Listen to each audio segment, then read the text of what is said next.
Okay, we're going to look at the last example. The height of a soccer ball kicked into the air can be modeled by y is equal to the opposite of 16 times the value of x squared plus 48 times the value of x. So we're going to go ahead, since I recognize that it's written in standard form, I can go ahead and pick out my a, b, and c coefficient. So my a coefficient is negative 16. My b coefficient is 48. And I am missing a constant, which tells me that it is actually 0. So I do not have a constant. It's like plus 0 or minus 0 after the 48x. They also gave us a picture of this soccer ball. So it's kicked into the air, hits its highest point, and then it returns back to the ground. And they are measuring the time in seconds, and they are measuring the height in feet. So I want to find the x-intercepts. So I have x-intercepts, or roots or zeros, at 0 and 3. And so the 0 just means the ball is kicked from the ground. Is kicked from the ground. That is when time is 0.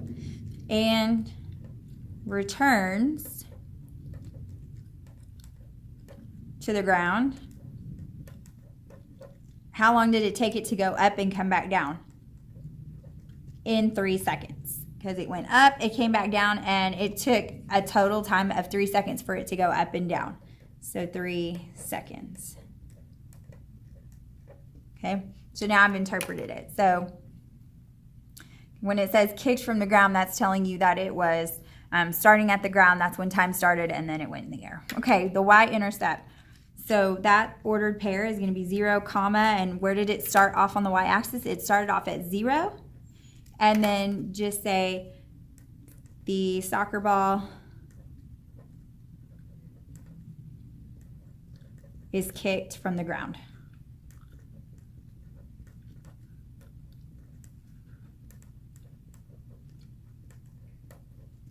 Or you could say the soccer ball starts on the ground. Begins its journey into the air on the ground. Okay, something like that. Just where it's starting from. All right, maximum minimum value, they're talking about your vertex. So it's up here, but because it's not exactly on grid lines, I'm going to actually use this equation to help me find the vertex using my calculator. So I'm going to go to y equals, and I'm going to type in negative 16x squared plus 48x, and I'm going to graph this. And what I'm probably going to do is I'm going to try to match the window adjustments that they made. So I'm going to go to window, and they don't have any time, so I'm just going to leave it as -2. And then they went out to, let's see what they're counting by. If it takes 2 grid lines to get to 1, that means they're counting by half a second. So this is 1, 1.5, 2, 2.5, 3. They actually went out to 3.5 seconds, and they're counting by halves, okay, 0.5. So if I look at the y's, they're not counting any negatives, so I'm just going to leave it for just a second. The y max, let's see what they're counting by. Well, if it takes 2 grid lines to get to 10, they're counting by 5s. 5, 10, 15, 20, 25, 30, 35, 40. They went up to 45, and they're counting by 5. So what I'm going to do is, so I can see some of that x-axis, I'm going to make this go out to -5, and now I'm going to graph it. I probably could have gotten rid of some more negative x's, but that's what I was trying to go for. I wanted to see my vertex. So I'm going to go second trace.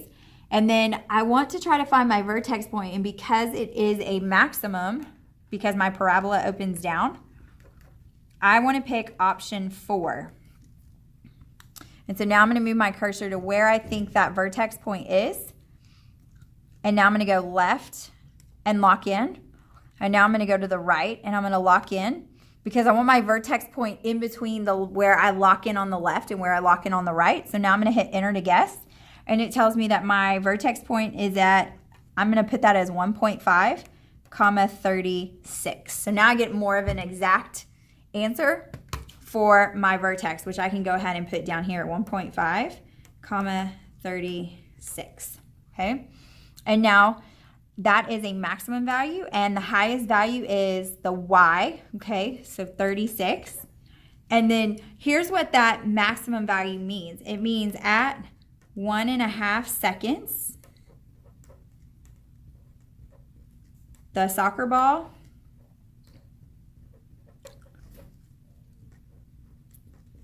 reaches its maximum height of 36 feet.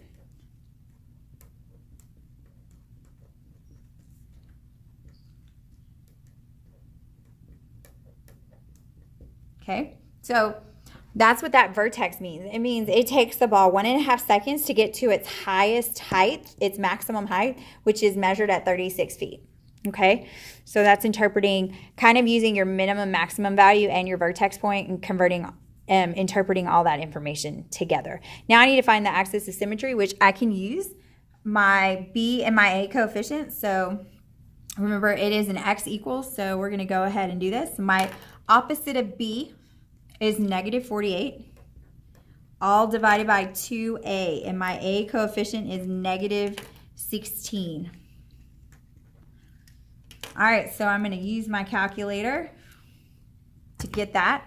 So I'm going to go ahead and just type that in as a fraction. I'm going to type in the opposite of 48 times 2 times my A coefficient, which is 16, and I get 3 divided by 2. Well, what is 3 divided by 2? It is x equals 1.5.